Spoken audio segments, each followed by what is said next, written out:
சென்னையின் கானா இன்னொரு லெவலுக்கு போனால் ரொம்ப சந்தோஷம் எனக்கு. ஒரு 12 டைரக்டர் 12 ப்ராஜெக்ட் உங்கள்கிட்ட கொடுத்துருவாங்க. கவிஞரை எழுத முடியாது அது. ஏன்னா 7 குறுக்கு 2 நெடுக்கு 4 ஆட்கள் வாகனம். 4 ஆட்கள் வாகனத்தில் நீ ஒரு நாள் போகணும், அதை போய் தானே ஆகணும், நானும் கூட போகணும். நீங்கள் வந்து மாதம் ஒரு படம் வந்து 1ஆம் தேதி ஆனால் அந்த ஃபஸ்ட் வீக்கில் வந்து எங்களுக்கு கொடுத்துடணும். 3 கோடி ரூபாய் படம் எடுத்தால் என்ன உப்மா கம்பெனின்னு சொல்கிறாங்க. திடீர்னு இப்போ டெல்லி கணேஷ் பேசுகிற வாட்ஸ்அப்பில் இது கேட்டது ரொம்ப வருத்தமாக இருந்தது. அது கானான்றது வந்து சில சமயம் சொல்கிற மாதிரி ஏதோ ஒரு ஃபில்த்தி சாங் கிடையாது. அது சென்னையுடைய ஹார்ட். அது அப்படியே இந்த படத்தோட இயக்குனர் வந்து குணா வந்து மதுரை ராம்ஜி சார் வந்து எனக்கு அறிமுகப்படுத்தி வச்சுருந்தார். மதுரை ராம்ஜி வந்து உங்களுக்கு ஏற்கனவே தெரிஞ்சு கொஞ்ச நேரத்தினுடைய பேசினார். ரொம்ப முக்கியமான சில விஷயங்கள்லாம் பேசினார். உடும்பன் படத்துடைய தயாரிப்பாளரும் இயக்குனருமானவர். அவர் ஒரு இடதுசாரி சிந்தனையாளர். பெப்சி பிரச்சனை நடந்திருக்கும் போது ஒரு நாள் ஒரு 1/4 பேஜ் விளம்பரத்தை வந்து உடும்பன் படத்துக்கு வந்து பெப்சிக்காக ஒதுக்குனார். அது வந்து இது வரைக்கும் அந்த தயாரிப்பாளர் செஞ்சுருக்காங்களான்னு தெரியல, வரல. அவர் தொழிலாளர்களுக்காக அவர் ஒரு நாள் விளம்பரத்தை ஒதுக்குனார். அவர் சொன்னார், குணாவோட படம் நீங்கள் வந்திருக்குன்னாரு. உடனே எனக்கு வேறு எதுவும் தெரியல, ஏன்னா அவர் சொன்னால் சரியாக இருக்குன்றதால வந்தேன். இந்த மார்க்கெட்டிங் விஷயம் வந்து அவர் சொன்ன முக்கியமான ஒரு விஷயம். என்கிட்ட ஒரு ப்ராஜெக்ட் ஒன்று வந்தது. ஒரு பெரிய முக்கியமான இயக்குனர், அவர் ப்ரொடக்ஷன் ஹவுஸ்லாம் வச்சுருக்காரு. அவர் வந்து என்கிட்ட வந்து என்ன பண்ணார், என்னை கூப்பிட்டு ஒரு ப்ராஜெக்ட் ஒன்று வந்திருக்கு சார், இதை பண்ணலாமா அப்படின்ட்டு. இந்த ஐடியா என்ன சொல்லுங்கள். இப்போ நம்ம சின்ன படங்கள்லாம் எடுத்துகிட்டு இருக்கிறோம். சின்ன படங்களை வந்து மார்க்கெட்டிங்க்கு சொன்ன மாதிரி எடுத்துகிட்டு போக முடியல, தேட்டர் கிடைக்கல, பல பிரச்சனையை சந்திச்சுட்டு அது வந்து எவாப்ரேட் ஆகிடுது. அப்படியே படம் போய் சேரவே முடியாத அளவுக்கு ஒரு சூழல் இருக்குது. ஒரு வருஷத்துக்கு 25 படம் தயாரிச்சிருந்த இடத்துல 250 படம் தயாரிக்கிற அளவுக்கு ஆகிப்போச்சு.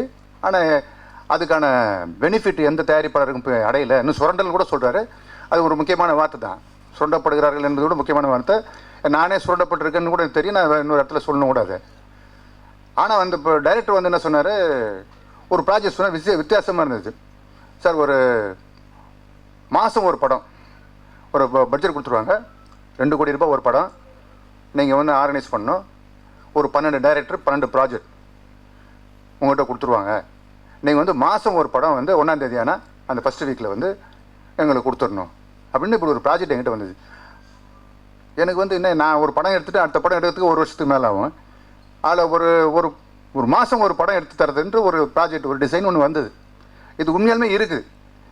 இந்த அப்போ வந்து அவங்க என்ன மார்க்கெட்டை கணக்கில் எடுத்திருக்காங்க, ஒரு மார்க்கெட் இருக்குது, அந்த மார்க்கெட்டுக்காக தான் இந்த ப்ராஜெக்ட் வருது, பணத்தை வந்து 50% அட்வான்ஸாக பே பண்ணுறேன்னு சொல்லி சொன்னாங்க அப்படின்ற ஒரு விஷயம் ஒன்று வந்தது. நான் எதுக்கு சொல்கிறேன்னா, இப்படி ஒரு மார்க்கெட் இருக்குது, அது விற்க தெரியல, நம்மளுக்கு வாங்கிக்க தெரியல, அது கலெக்ஷன் நம்மளுக்கு எடுக்க தெரியல. நம்மக்கிட்ட ஒரு பொருள் இருக்குது, அந்த பொருள் ஒரு முக்கியமான பொருள். இப்போ திடீர்னு இப்போ டெல்லி கணேஷ் பேசுகிற வாட்ஸ்அப்பில் இது கேட்டது ரொம்ப வருத்தமாக இருந்தது. 3 கோடி ரூபாய் படம் எடுத்தால் என்ன உப்மா கம்பெனின்னு சொல்கிறாங்க. 3 கோடி ரூபாய் ரொம்ப மிகப்பெரிய பணம் தான். அந்த பணத்தை திருப்பி எடுக்கிறதுக்கு தெரியறதுக்கு ஒரு பெரிய யுக்தி வேணும். அந்த மார்க்கெட்டிங் யுக்தி தெரிஞ்சால் தான் இது உள்ள சரியாக சர்வே ஆக முடியுன்ற ஒரு சூழல் இருக்குது. இது வந்து ஒரு குறிப்பாக பத்திரிகையாளர் சொல்ல வேண்டிய அந்த 12 ஒரு மாதத்துக்கு ஒரு படம் கூட கொடுக்கறதுக்கு ப்ராஜெக்ட் இருக்குது. அதை நம்ம எப்படி யார் அதை ஹேண்டில் பண்ணுறாங்கன்ற பொறுத்து தான் அதில் ப்ராஃபிட் இருக்குது அப்படின்றது நான் எனக்கு தெரிஞ்சது ஒரு உண்மை. அப்புறம் கானாவை பற்றி என்கிட்ட சொல்ல வரும்போது சொன்னாங்க, கானாவை பற்றி கொஞ்சம் சொல்லுங்கன்னு. கானா மரணகானா விஜயும் சரி, பாலா சாரையும் சரி நான் சரியாக பயன்படுத்தலை. நான் வந்து கானாவில் ஆர்வமானவன். அது விஷயமாக நிறையா நான் சேகரிப்பேன். அது கானான்றது வந்து சில சமயம் சொல்கிற மாதிரி ஏதோ ஒரு ஃபில்த்தி சாங் கிடையாது. அது சென்னையுடைய ஹார்ட். அது அப்படியே சென்னையுடைய இதயம் அது. ஏன்னா அந்த வார்த்தைகளை வந்து மரண கானாவில் வந்து சரி, இங்கே பாடுற கானா இது இருக்கு இல்லையா, அந்த வார்த்தைகளை வந்து பெரிய கவிஞர்களே எழுத முடியாத வார்த்தைகள் இது. அப்படிலாம் அது உள்ளே இருக்குது. அது விஜயோட புக்கு படிச்சு பார்த்தா தெரியும் நம்மளுக்கு. குறிப்பாக ஒரு வார்த்தை நான் சொல்கிறேன். படத்தில் போது நான் ஒரு கானா பாட்டை பயன்படுத்தினேன்.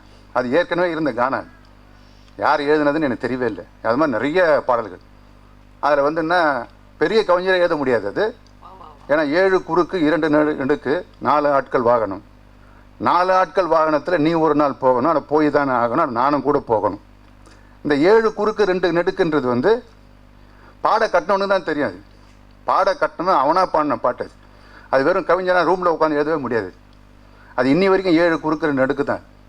அது அவ்வளோ இது போல் வந்து சின்ன சின்ன சென்னையுடைய வரலாறையும் சின்ன சின்ன ஏகப்பட்ட மக்களுடைய துயரங்களையும் எல்லாத்தையும் அடக்கி வச்சிருக்குது கானா.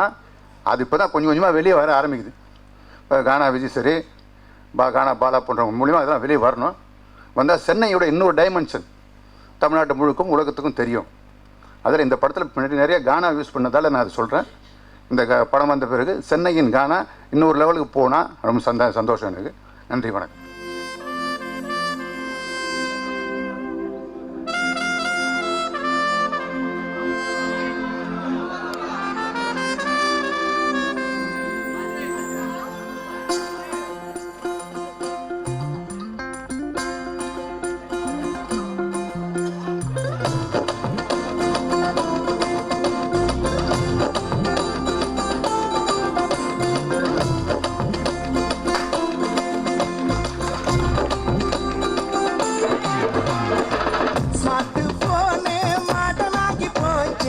வாட்ஸ்அப்பும் ஃபேஸ்புக்கும் ட்ரெண்டாத்தாச்சு. ஸ்மார்ட் போனே மாடலாகி போச்சு. வாட்ஸ்அப்பும் பாண்டியோட கலாட்டா தாங்கல. பாண்டியோட கலாட்டா தாங்கல. ஃபோனை பற்றி பாடியிருக்காரு. பட்டி பார்த்து பெயிண்டிங் பண்ண சைனா மேக்கு. ப்ரொஃபைலில் படத்தை போட்டு காட்டுது ஜோக்கு. என்ன லவ் பண்ணுறன்னு சொன்னது ஃபேக்கு. இப்போ அண்ணனு தான் பேச்சை மாற்றி அடிக்குது பிரேக்கு. படமே ஒரு காமெடி சப்ஜெக்ட்டு ப்ளஸ் கொஞ்சம் சென்டிமெண்ட்லாம் ஆட் பண்ணியிருக்காங்க. இந்த வருஷம் 2016ஆம் ஆண்டு விஷுவலில் என்னுடைய படங்கள் வந்து எதுவுமே வரல. என் பாட்டை விட அவர் பாட்டு நல்லா சூப்பராக இருக்குது. நல்லா செம்மையாக கிராஃபிக்ஸ் பண்ணி எடுத்துக்கிறாங்க. என் பாட்டில் மட்டும் என்ன ஆட விட்டாங்க நேரடியாக. இது வந்து லவ் ஃபெயிலியர் சாங்கோ ஒயின் ஷாப் சாங்கெல்லாம் கிடையாது. ஒரு அட்வைஸ் சாங் மாதிரி இருக்கும். என்ன மாதிரி நிறைய குழந்தைங்க என் குழந்தை மாதிரி நிறைய குழந்தைங்க ஸ்கூலில் படிக்குது. கிட்டத்தட்ட 2500 குழந்தைங்க ஃபீஸ் கட்டினேன் ஸ்கூலில். எனக்காக நேரம் ஒதுக்க முடியாது. நானும் லைனில் நின்று தான் ஆகணும். நான் போயிட்டு தனியாக போயிட்டு பணம் கொடுத்து வாங்குற பொருள் இல்லை.